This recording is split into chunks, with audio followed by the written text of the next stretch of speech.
voice from the film industry now has opened up a larger debate of Indian silence on these atrocities, calling out hypocrisy over such matters. But then it's not just her, others have also voiced their concerns. Where is the rest of Bollywood though?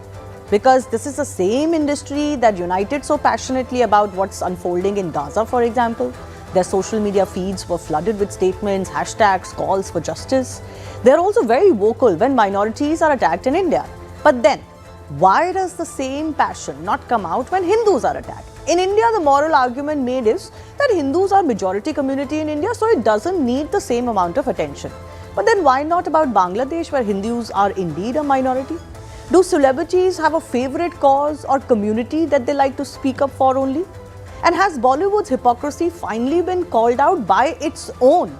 We'll take that up with our guest joining us in just a bit. First up, let me tell you exactly the faces from the industry that have now called out their own as well. Actor Jaya Prada questioned why some are silent in the name of secularism. Janhvi Kapoor is another name. She called out for condemnation on all forms of extremism. I expand on her statement in just a bit. Meanwhile, actor Manoj Joshi questioned the selective outrage, asking why those who raised voice for Gaza won't speak up now. And actor Kajal Agarwal has also sounded an alarm, terming this a wake-up call for all Hindus. In fact, not much expanding needs to be done than what Janhvi has written herself. Her post was poignant, poised and hard-hitting. She said, if you don't know about this issue, then watch the videos, ask questions, and despite all of this, if you feel nothing, then this is exactly the kind of hypocrisy that will be the problem for the entire country, that will destroy us before we know it.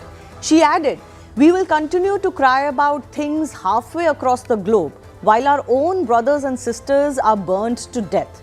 Extremism in every form needs to be called out and condemned before we forget our humanity.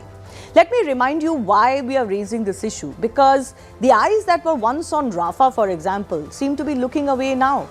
Alia Bhatt, who had shared a post on her Instagram speaking up for the children in Gaza, is yet to speak on Bangladesh. Samantha Ruth Prabhu, another prominent name, who had been amplifying Instagram posts that call out Israel's attack, hasn't shared a single post on Bangladesh. Priyanka Chopra, who highlighted the devastating impact of the Israeli military operations on children in Gaza, has donned silence. Or Radhika Apte reshared a series of videos and posts about Rafah, hasn't shared even a single statement. In that case, there was a war going on. In this case, these are targeted attacks on civilian societies. So yes, you can talk about atrocities in Gaza, they merit the outrage, but don't the Hindus in Bangladesh deserve the same? It's right there across the border, and there's a shared history between India and Bangladesh. You cannot pretend that this is not our matter. On one hand, a large section of the film industry remains silent on Bangladesh. On the other, there's a section of our own polity that is going all out, downplaying the plight of Hindus in Bangladesh or indulging in whataboutery. Listen in.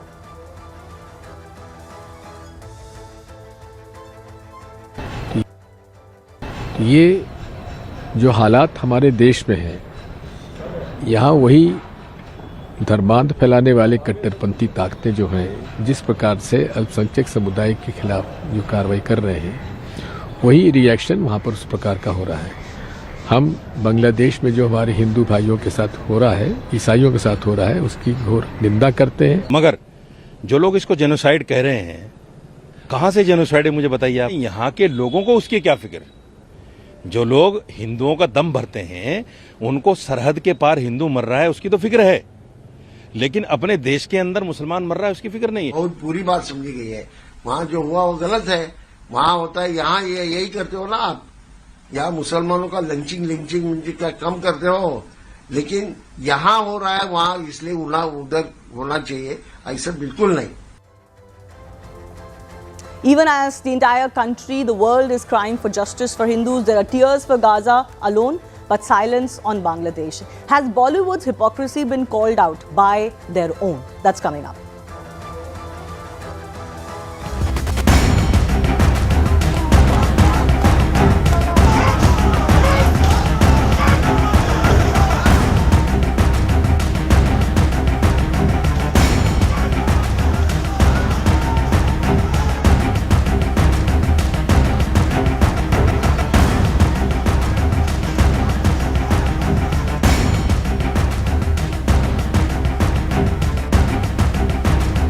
Tipu चंद्र दास नाम के एक मासूम हिंदू भाई को भीड़ ने मिलकर मार डाला। गाजा या फिलिस्तीन में होता है तो सब लोग बाहर आते हैं, लेकिन जब बांग्लादेश में एक निष्पाप हिंदू को मारा जाता है तब कोई बाहर नहीं आता। ये बड़ी दुख की बात है।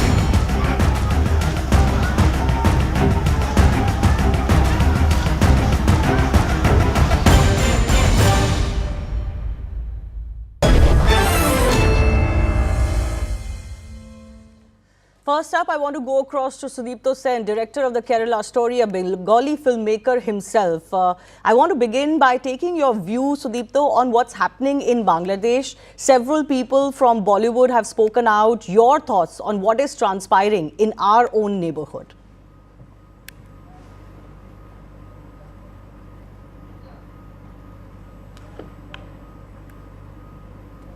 Well, I have two identities here. One is I'm a film fraternity member, as well as I'm a Bengali, and my family belongs to Bangladesh. My family has shifted to Bangladesh, to India from Bangladesh in 1947 onwards.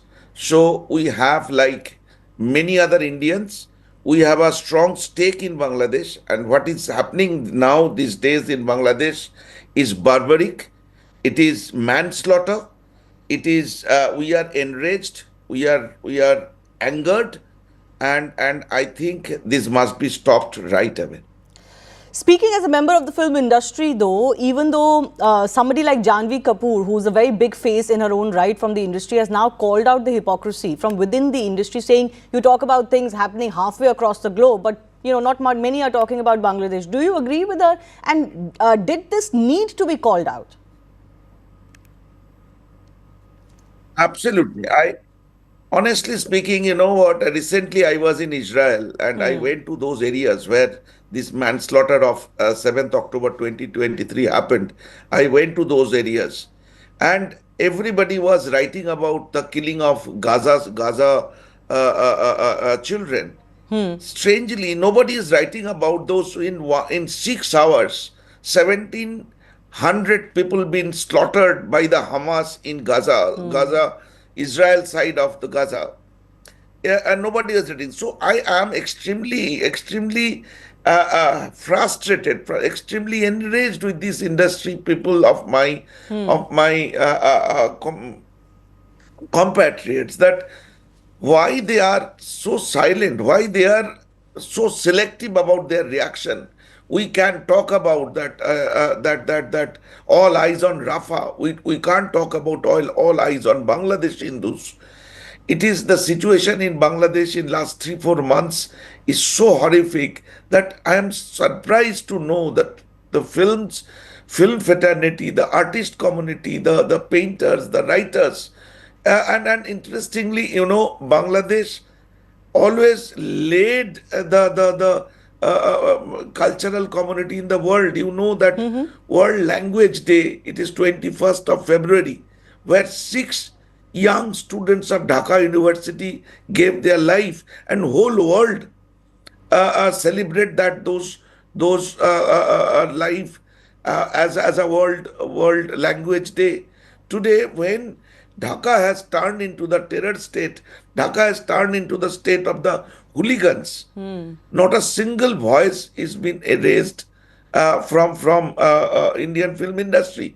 I just come to know that Janhvi Kapoor has tweeted something. I am so happy that somebody, a young actor, has shown the courage to talk about it. It is really good that she has started this campaign from our side. In fact, I was going to ask you exactly about this. There are now certain brave voices. You are amongst those who faced a lot of flack when you made a film like The Kerala Story, an issue that nobody wants to talk about. Films like Kashmir Files have faced flack, or what Dhurandhar is facing right now. But there are these young voices from the industry, Janhvi Kapoor included, that are now emerging, that are calling out this hypocrisy from within the film industry. Do you think this is a positive trend and one that is only going to grow in days to come? We were talking about since the time when Bangladesh has jumped into this situation when this Sheikh Hasina's government was being uprooted and Sheikh Hasina compelled to flew down to Delhi. Since then, we are raising voice against because that time there are the film actor, film producer been killed in Dhaka. The cricketer Liton Das's house was being enraged. So we are selectively trying to figure out that what is happening in Bangladesh, it is not something which we could tolerate. A. B is we have our stake in Bangladesh. Our army, our people from the border areas, given their blood, given their sweat in the freedom movement of Bangladesh. In 1972, when Bangladesh was being liberated, it is India who is the only country who stood by Bangladesh and shaped up a new Bangla, shaped up an independent Bangla. So the selective outrage against the India, against the Hindus in Bangladesh today should appeal the youth of India, youth of our country who are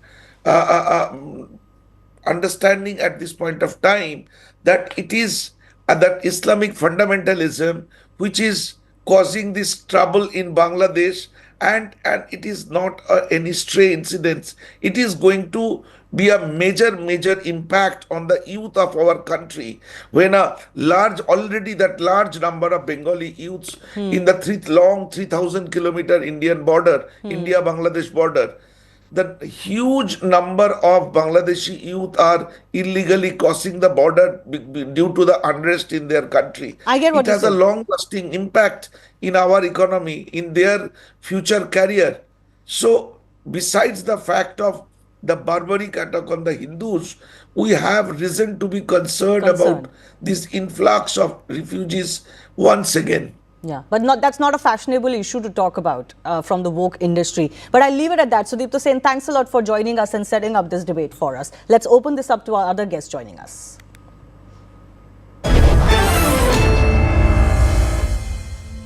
Sonal Mansingh, Padma Vibhushan recipient and former Rajya Sabha MP joining us. Shehzad Khan, actor from the film industry, and Shubrashta, author and political analyst with us. Shehzad Khan, I do begin with you. We have these global activists in the film industry who are worried about everything that is going on in the world. But they are not concerned by what's happening in Bangladesh, our neighboring country, a country we share historical and population connect, a country that was partitioned out of India. So you cannot pretend that, oh, this is another country's matter. This doesn't bother Indians, or as Indians, we have nothing to do with it because we have a shared history with Bangladesh. Yet, barring Janhvi, barring Manoj Joshi, just handful of voices want to speak on what's happening in Bangladesh. Why should this not be called out as selectively woke? Thank you very much for having me on your show. Shivani ji, मैं तो इस चीज की कड़ी निंदा करता हूँ. I condemn this act, what is done in Bangladesh with these two gentlemen. I totally condemn it from my side, and I being a part of the film industry, I totally condemn it. Sir, आपने online कुछ डाला इस पे? मेरा online डालने पे या नहीं डालने से कोई फर्क नहीं पड़ता है. ऐसी कोई बात नहीं है. लेकिन मैं आपके शो पे आके कह रहा हूं कि मैं इसकी कड़ी निंदा करता हूं. मैं इसको कंडेम करता हूं कि इस किस्म की चीजें किसी भी मुल्क में नहीं होनी चाहिए, किसी भी जाति के साथ नहीं होनी चाहिए. शहजाद जी, मैं आपको सिर्फ इंटरप्ट कर रही हूँ सिर्फ इसलिए because I think you are missing the point that I am making. This is not about holding you accountable as an individual from the film industry. या आज आप शो पे आए हैं तो आप बोल रहे हैं आई कंडेम इट. इतना तो कोई भी बोलेगा, कोई सपोर्ट तो करेगा ही नहीं. जरूरी नहीं है कि कोई भी बोलेगा, जरूरी नहीं है कोई भी. और अगर लोग बोल रहे होते तो आप मुझसे सवाल नहीं पूछ रही होती. नहीं, तो मैं वही कह रही हूँ ना, मेरा सवाल तो इसलिए उठ रहा है क्योंकि फिल्म इंडस्ट्री में इतने पॉलिटिकली अवेयर वॉइसेस हैं, वो हर चीज पे पोस्ट करते हैं. राफा के लिए, गाजा के लिए इतनी बातें उन्होंने करी. बांग्लादेश में सिर्फ 4 ही लोग बोल रहे हैं. बांग्लादेश के लिए 4 नहीं, मेरे ख्याल से जितने भी हम जो इंसानियत, जिसका मजहब, जो इंसानियत के मजहब में मानते हैं, वो जरूर बोलेंगे, चाहे वो फिल्म इंडस्ट्री से हो, चाहे वो किसी भी इंडस्ट्री से हो। नहीं बोल रहे ना, लेकिन जरूर बोलेंगे एज अ तो सेपरेट इशू। उनकी अंदर की दे- आवाज नहीं बोल रही है आज, राफा के लिए मैं तो बोल आपको रहे एक थे। चीज कहना चाहता हूं कि बांग्लादेश का सबसे बड़ा सुपरस्टार इतिहास में आज तक जो रहा है वो रहा है चंकी पांडे। आप समझे? Chunky Pandey was the biggest superstar of Bangladesh.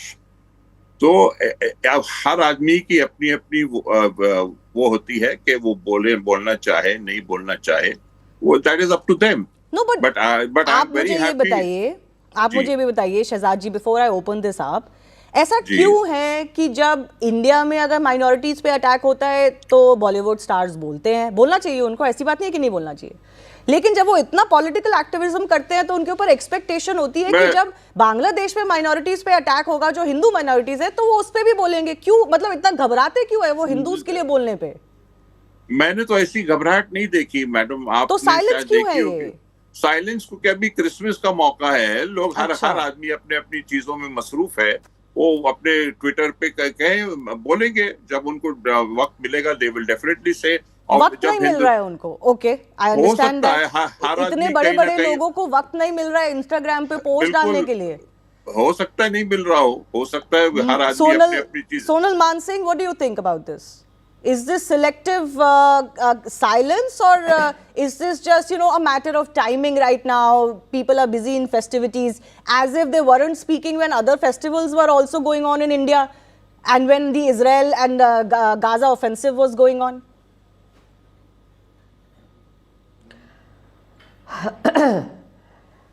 बहुत ही शर्मनाक है कि not only Bollywood but artists in general are not speaking up.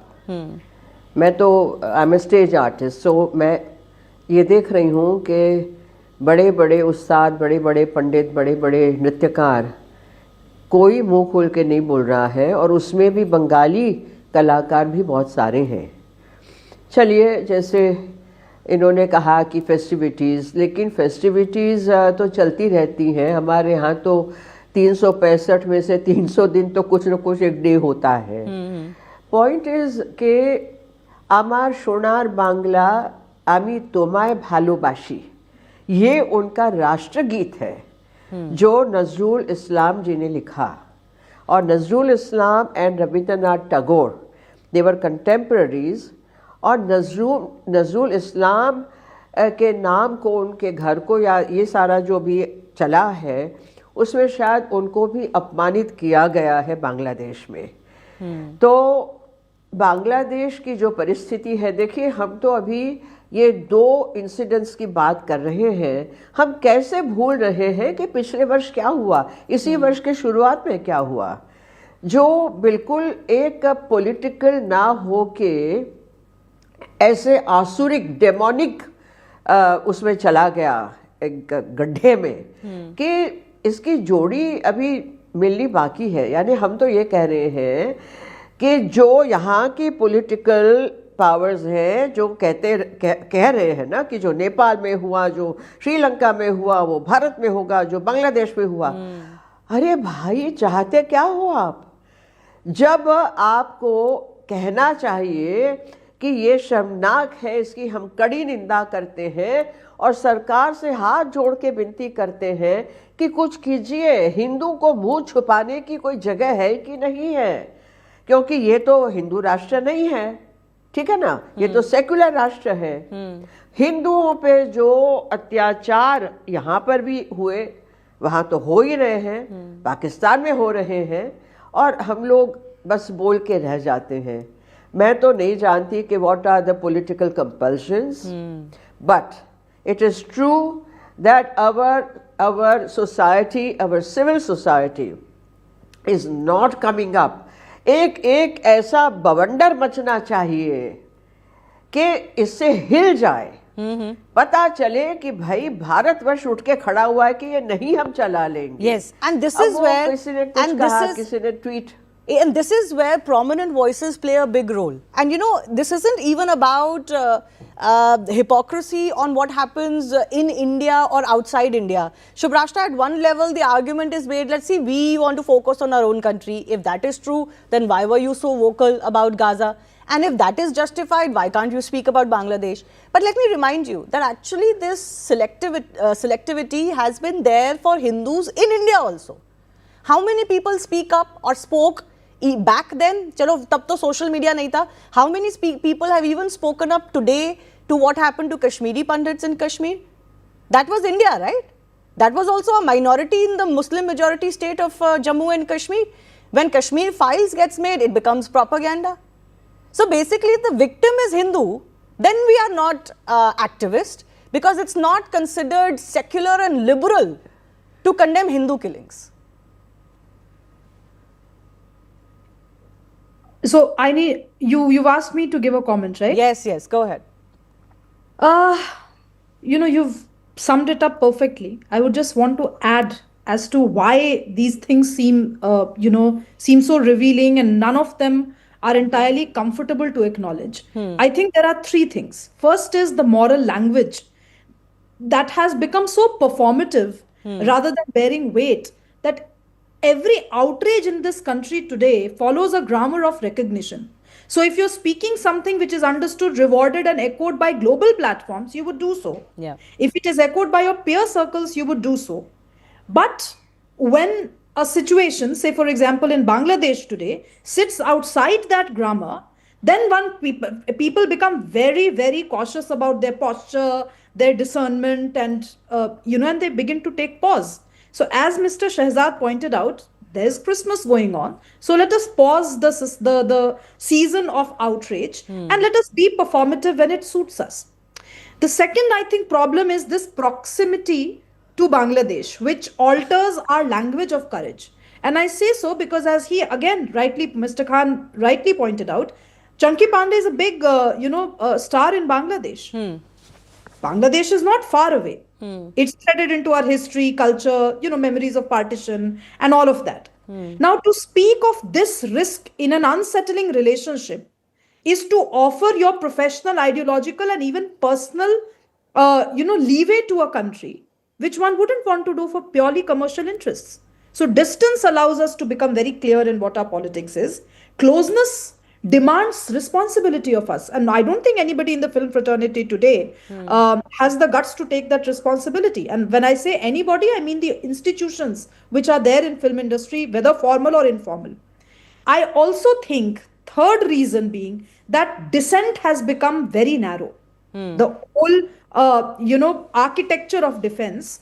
So what one meant, what at one point in time meant standing up with the vulnerable, has hardened into this kind of a self-belief that we need to stand only when there are familiar ideological frames. When the suffering happens outside that frame, the victims either they do not have the right vocabulary, they would be too right-wing, or the empathy begins to falter.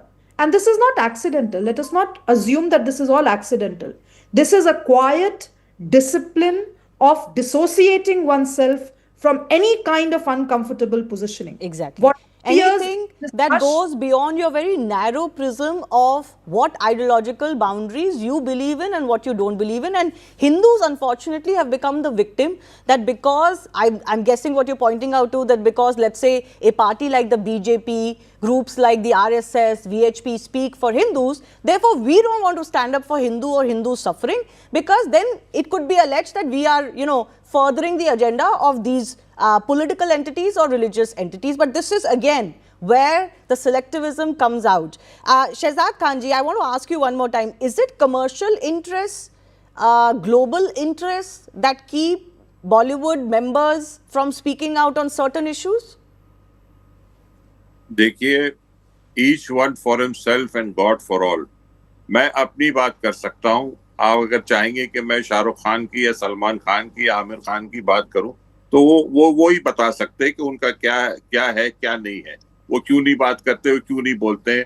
तो वो each one for themselves, God for. I cannot speak for them, or I cannot speak for anybody from the film industry. I can speak for myself. आपको लगता है कि commercial interest decide होते हैं कि आप किस इश्यूज पे बात करते हैं, उससे कमर्शियल इंटरेस्ट इफेक्ट होते हैं? वो आई डोंट नो, वो उनकी जो सलाहकार होते हैं, हर एक्टर्स, हर स्टार के सलाहकार होते हैं, पीआर टीम होती है। वो यहाँ तक पीआर टीम जो है वो यहाँ तक बताती कि आपको किस एंगल में आपको फोटो देना चाहिए, किस एंगल में आपको क्या करना चाहिए, कौन सी किसको इंटरव्यू देना चाहिए, किसको नहीं इंटरव्यू देना चाहिए। तो it is all up to the PR team and all. इसके जिम्मेदार वो एक्टर तो होता नहीं है। I think it is the PR team which decides what the actor should do, what the actor should not do. बहुत अच्छी बात है। I wanted to take this forward. Actually, he's hit the exact crux of the matter. It is PR. When you speak for Rafah or Gaza also, it is PR. Let's call it out. But it is more popular PR. Shubhrashta first and then Sonal Mansingh. You know, I'm really thankful to Shehzad Khanji for pointing out this issue, because this is what the people of this country need to understand, that there is a difference between a public intellectual and there is a difference between people who pretend to be public intellectuals just in the garb of being popular in their own fields. I'm not denying an Alia Bhatt or a Ranveer Singh or a Ranveer Kapoor, etc., of their acting prowess. But let us understand that everything that they do beyond acting is curated content for commercial interests. The day we realize that, we would begin to see them as actors and not heroes. You know, we have a heroine today sitting in our show. We have a Sonal Mansingh who has stood for cultural ethos, who has stood for cultural, preservation for years and decades on end. If she has to speak something, I don't think she ever makes, political statements just out of thin air. I've never seen her speak on political conversations just like that. It's only on areas that she has expertise in that she ventures to make a statement. And even if they are political, it comes from her sense of deep emotional and experiential reality. We need to understand where our artists are. Please identify what roots are artists today before taking their statements as a holy grail. Yes, and in this I want to add not just artists, Sonal Mansingh, they have their own commercial interests. They are not quote unquote public intellectuals who are 360-degree public intellectuals, as Shubhrashta is pointing out. I also want to call out industry bodies, even media bodies, journalists themselves. Look at global media right now. Look at their coverage on Bangladesh and attacks on Hindus. It is all done to equalize what also has happened in India. Keeping aside the fact that, India is a much larger country, you cannot compare the numbers, for example, for our population or Bangladeshi population. But even if I leave that aside, why do you need to bring in India when the story is about Bangladesh? And in this, I want to call out global bodies also. Look at the likes of Amnesty International. The kind of outrage you see from them on certain issues, you just don't see when the victim is Hindu. Sonal Mansingh. You made, I think this is a very dark humor to bring in the name, even the name of Amnesty International. I don't think that any one of us, we consider Amnesty International as any serious body or any body, group or organization that sets aside personal and national interests and then speaks with wisdom and speaks objectively. I don't think so. Anyway, I think that as Shubhrashta said, I have stood up for every issue that concerns art, society, and my country. I have always been called controversial because मैं बेधड़क हूँ.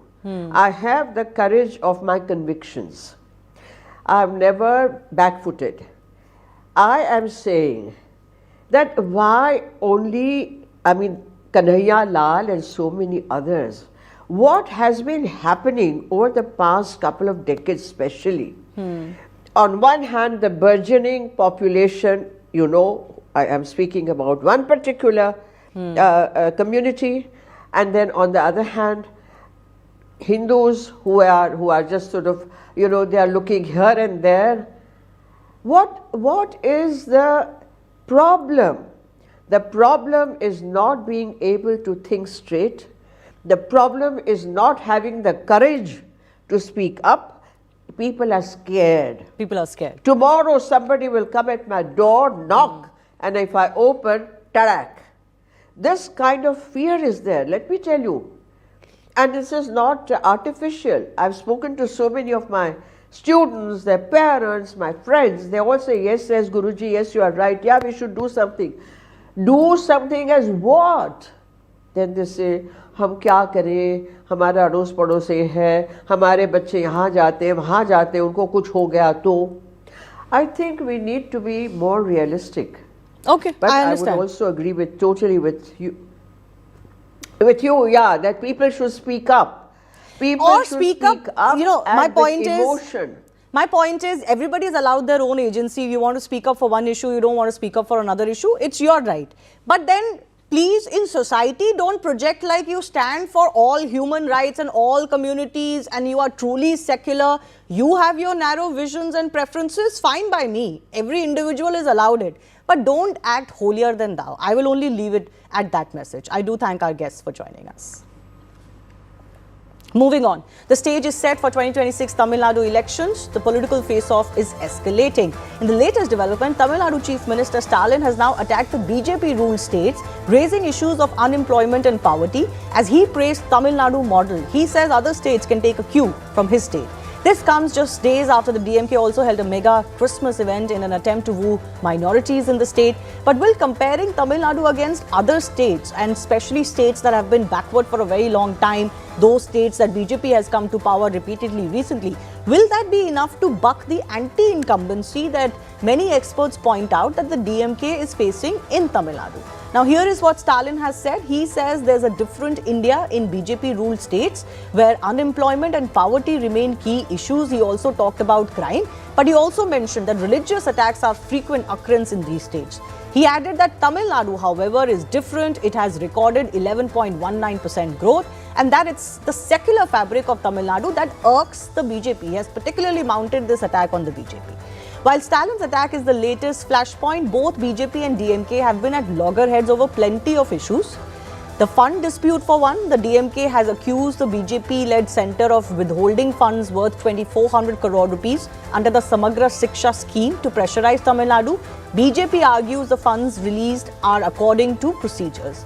The language debate, DMK strongly protested three-language policy, calling it an attempt to impose Hindi. BJP insisted three-language formula is part of the policy and not intended to marginalize any local language. DMK alleges the crackdown by central agencies on its ministers as politically motivated, while BJP maintains that actions are law enforcement measures, not political targeting. On the Kachaduvi issue, Stalin alleged that the centre failed to protect Tamil Nadu's fishermen over the past 10 years. The BJP's counter was a reminder that it was DMK-allied Congress that ceded the island to Sri Lanka. So even as Stalin is now mounting these attacks on the BJP, there is a whole different scenario playing out ahead of these elections.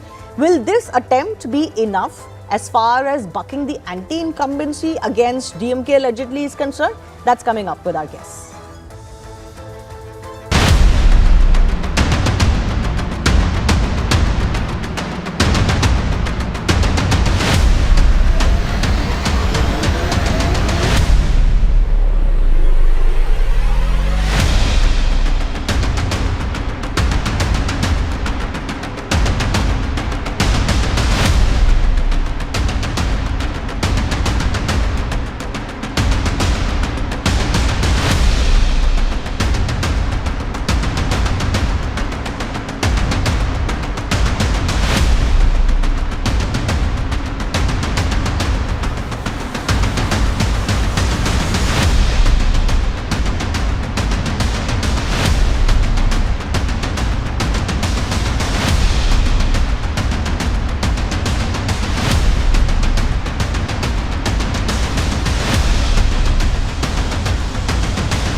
we in the DMK are looking to contest the 26 election based on what my chief minister has achieved from the 21 to 26. By far, he is the most preferred chief minister in Tamil Nadu.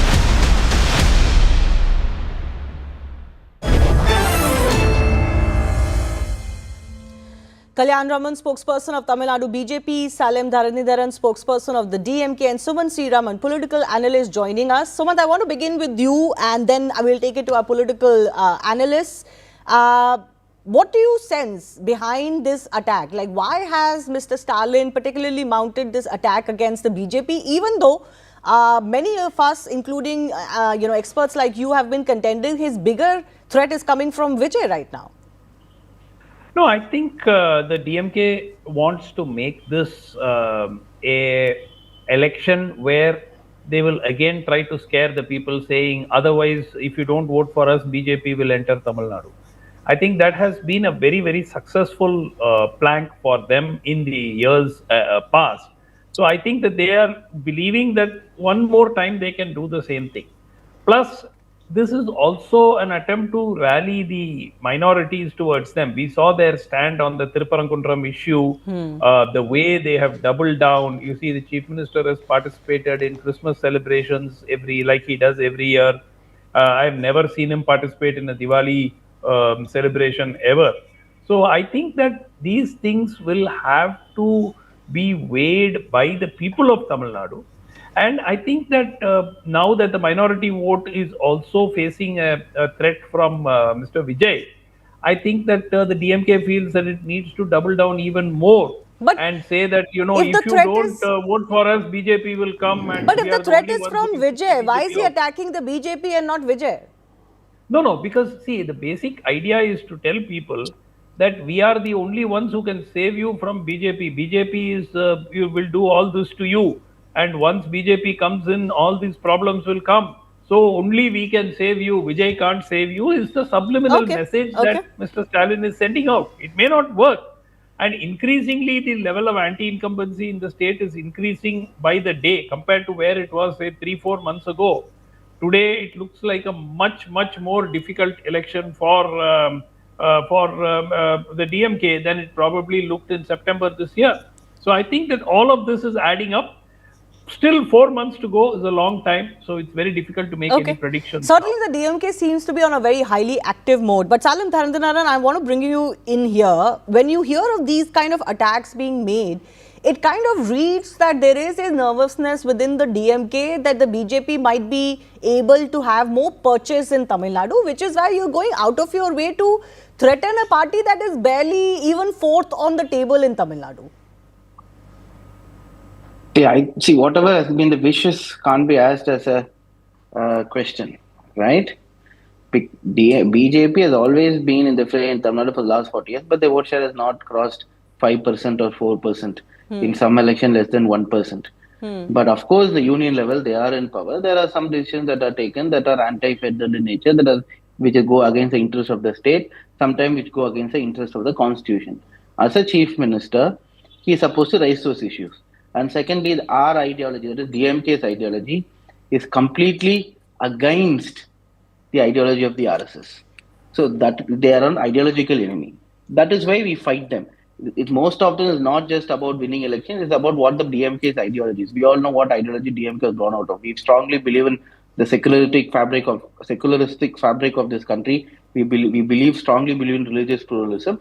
When that is under attack, of course we will fight. When federalism under attack, we will fight. These are the core tenets of the DMK. So why will I attack, let's say, ADMK more than the BJP, which is not in power at the union or at the state level? Of course, we say that our governance was better. The data shows it.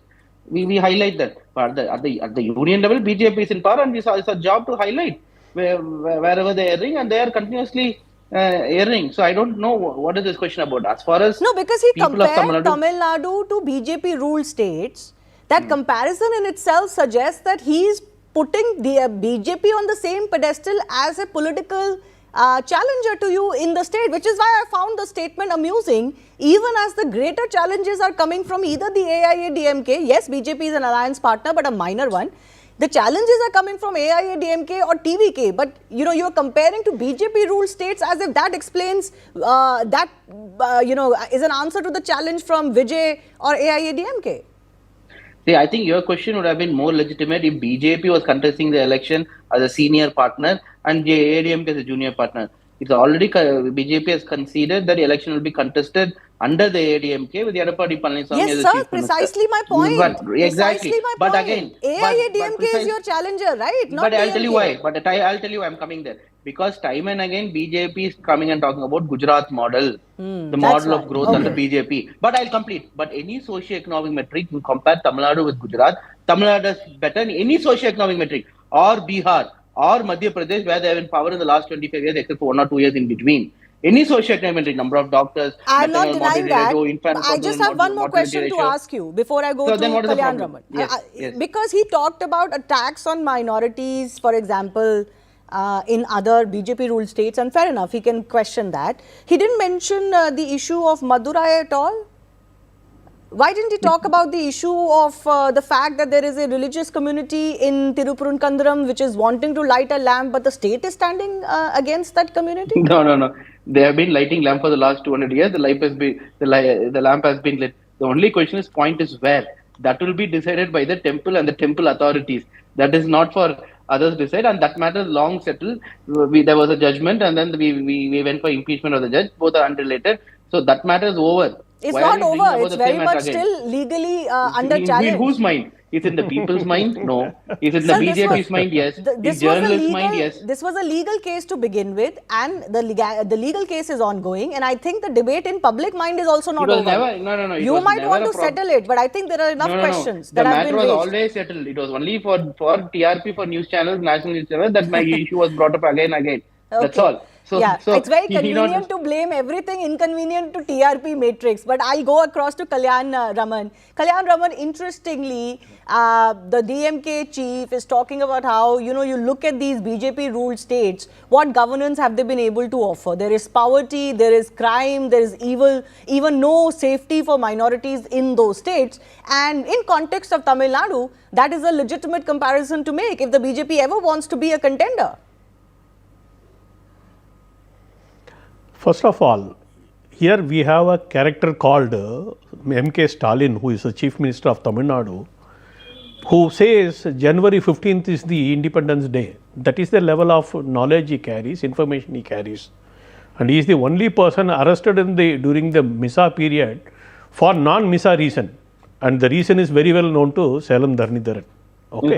Now, coming to the question of the knowledge of we have to understand the personality. Somebody who doesn't know anything about anything. That is the problem with M.K. Stalin. He seldom understands any given topic. If you write something in a piece of paper saying that in 1987 India was given independence, he will simply read out. Beyond that, he has no knowledge whatsoever. So if Stalin is saying something, we better as well as ignore it, number one. Number two, who is creating communal interest is none other than the DMK by indulging in sending someone like the Waqf Board chairman to Tirupurangundram, making him eat biryani, put up the picture photo, thereby creating communal interest, which was deliberately planned and done by the DMK because they wanted to polarize the Tamil society in line with Hindu, Muslim and Christian, so that at least the minority votes they can retain and they can placate on the Hindus. This is the standard practice that they have been doing. Now also they have done the same thing. Now they needed something to tell the minorities that we are your protectors. So the votes should not go to TVK. That is why they are trying to create something or the other in the form of communal interest. Okay. That is why Stalin had time and again harping upon this issue.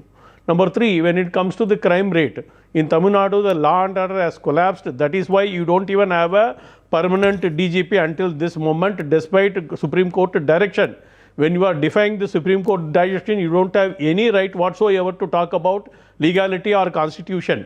Number five, if you talk about development, Jabil, an American company, had signed a contract with an MOU with the Tamil Nadu government in the month of September 2024 In November, Gujarat government had signed a similar MOU later, 2 months later, whereas that Gujarat thing is operational now, whereas Tamil Nadu is yet to allot land even after almost 15 months. They promised to allot land in Manaparai Industrial Estate. Still this moment, after 15 months, they have not allotted land, whereas Gujarat had allotted land, the plant had been constructed, it is ready for commercial production now. Jabil is the OEM producer for Apple and others. No, I get that, but can I quickly ask you? If you look at social indicators, there is no denying that a state like Tamil Nadu does better than, let's say, a lot of the northern states or even other states where BJP has been in power, Karnataka included to some extent. So it's a wonderful question. So on that is the point that Stalin is making. Exporting for the last 5,000 years as Tamil society. Who are these DMK who came just in 1967? India had 36% of global trade control in 18th century. Does any DMK man is aware? Any one individual? They don't even have basic knowledge about global economy, how the global economy had worked, global trade had happened across the world for centuries together. No, sir, I am not talking about global economy. Sir, one second. Global trade, I am not talking about global economy or Indian economy per se. Interestingly, we have a huge advantage because Tamil Nadu is closer to the international shipping line. I am talking about the comparison to other BJP-ruled states, including states where BJP has been in power for a very long time. So they will keep muttering. Okay, I think he's lost my line. Let's try and reconnect it. Salim Dharandaran. Suman Siraman, I'm coming to you. Salim, yes. See. He has told one anecdote of one company. But after DMK has come to power, ease of doing business as per Niti Aayog improved from 14th place to 3rd place. The highest net increase in foreign direct investment or investment rather coming in, Tamil Nadu ranks number 1. And also export preparedness as per the Union government. But you've also had a head start, right? Salim, the point I'm making is you had a head start. You had a head start against states like UP, Bihar. You can't compare yourself to Bimaru states. They were called Bimaru states. In 1960s, right? This is for the Union government data. Tamil Nadu's per capita GDP was same as that of Uttar Pradesh. But in 2011, it became 4 times higher. Agreed, absolutely. That's why these states were called Bimaru states. So, no. But 1967 is when DMK first comes to power. But 1965, per capita GDP of Tamil Nadu and UP was the same. Tamil Nadu's per capita GDP was slightly lower than India's per capita GDP. But acceleration takes after that. This is there in research data also. But Salim, BJP has not been in power in states like UP and Bihar since 1967. That is not the whole point. No. See, you have compared BJP-ruled states to Tamil Nadu. I am saying if you compare yourself to some of these northern states, firstly, they were not always under BJP governments. That blame can very well lie on Congress governments. That is your ally in Tamil Nadu. Secondly, these states have been Bimaru. I am not disputing that. They have lagged behind. They have been laggards. But they have made improvement since BJP came to power. You can't deny that either. But why compare them to those states? Why not compare yourself to Maharashtra? Why not compare yourself to Karnataka? No, even if I compare my Tamil Nadu to Maharashtra, which has also been doing much better than Tamil Nadu in the 60s and 50s, our socio-economic metric, Tamil Nadu does by far. I would like to remind you of the Economist article which came recently, but also the data from the Union government. Let's go to the Union government data itself. Okay. Or you take Gujarat has also been doing GDP-wise much better than Tamil Nadu in the 60s. But today, if you come and look, Tamil Nadu has come as the top 2 states in GDP, which was not the case in the 1960s. So when Gujarat was way ahead of Tamil Nadu in the 1960s, socio-economic metrics still they do worse than Tamil Nadu, right? Okay. But the question of Kalyan Raman was, Tamil Nadu has always been doing well. Yes, 2000 years back, I know the trading was done with the West. And the Romans were called as Yavanas. And then we used to give spice and then they used to give us wine. It's historical documentation. Then why is Kalyan Raman blaming us for Tasmak? I can say it in lighter note. But that apart, growth has happened under the Dravidian model of government. Dravidian model. Okay. That is a fact. This is to set Dravidian model versus the BJP Gujarat model. Sumant, very quickly, I have a minute. Then Kalyan Raman, we lost him. I'll go back to him. No. I don't think this is Dravidian model versus BJP model. This government will be judged by the acts of the last 5 years I don't think that anything else is going to play a role in this election. Today, just today, the Madras High Court has passed scathing comments while granting interim bail for arrest of a YouTuber, where the court has said the court feels that the right to personal liberty of the petitioner under Article 21 has been repeatedly curtailed, which can only be construed as an abuse of the process of law. This is the kind of stricture that the court has passed today while granting interim bail, virtually accusing the state government of harassing a YouTuber. So I think that all These of are these the will issues catch that up. will matter. These are the issues that These- will matter. Many such issues, and there is a social media post of one of their local representatives in the city, threatening a person who are following an altercation on the road.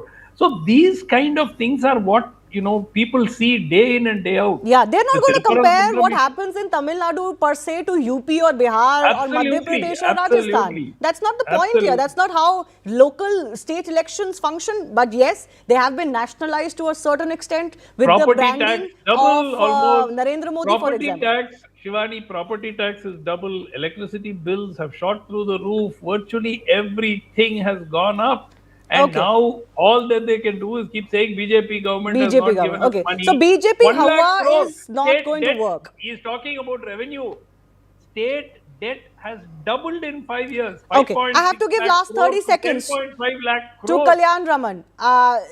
Does it in a way make you feel happy that the BJP is being attacked because that gives you the political space in the state? Sir, apologies, we lost you in between 30 seconds. The attack by MK Stalin is insignificant for the simple reason that after Rabri Devi, he is the most tutored CM in the whole country. Number two, Salem Dharnidharan is at least 10 times more knowledgeable than MK Stalin. Very unfortunate fact. So even Salem Dharnidharan knows about it. He will be laughing deep inside him for defending his own party. Coming to the question of ideology, there is nothing called ideology. These people wanted to separate Tamil Nadu from the rest of India. They failed. They acceded to the very fact. So there is absolutely zero thing called ideology of anything called Dravidian movement. Okay. So whatever We'll leave they it at say that. is simply for the sake of protecting their voting interest. That's it. Exactly. That there is nothing. what it kind of comes out as, that this is an attempt to, kind of survive the next elections. We'll leave it at that. I do thank our guests for joining us. Stay with us. The Right Stand is coming up after a short break.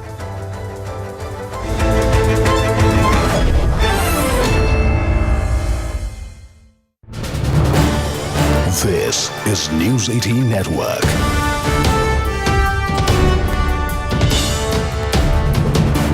India's largest news network. First up, I want to go across to Sudipto Sen, director of the Kerala Story, a Bengali filmmaker himself. I want to begin by taking your view, Sudipto, on what's happening in Bangladesh. Several people from Bollywood have spoken out. Your thoughts on what is transpiring in our own neighborhood?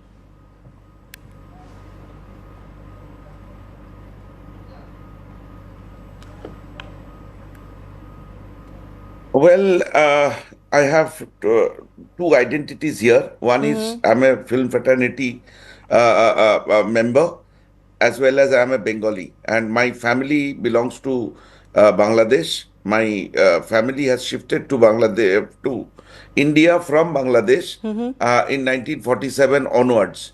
So we have, like many other Indians, we have a strong stake in Bangladesh, and what is happening now these days in Bangladesh is barbaric. It is manslaughter. It is we are enraged. We are angered, and I think this must be stopped right away. Speaking as a member of the film industry, though, even though somebody like Janhvi Kapoor, who's a very big face in her own right from the industry, has now called out the hypocrisy from within the industry, saying you talk about things happening halfway across the globe, but not many are talking about Bangladesh. Do you agree with her? And did this need to be called out? Absolutely. Honestly speaking, you know what? Recently, I was in Israel, and I went to those areas where this manslaughter of 7th October 2023 happened. I went to those areas, and everybody was writing about the killing of Gaza children. Strangely, nobody is writing about those in 6 hours. 1,700 people been slaughtered by the Hamas in Gaza, Israel side of the Gaza. Yeah, and nobody is reading. So I am extremely frustrated, extremely enraged with these industry people of my compatriots, that why they are so silent, why they are so selective about their reaction. We can talk about that all eyes on Rafah. We can't talk about all eyes on Bangladesh Hindus. It is the situation in Bangladesh.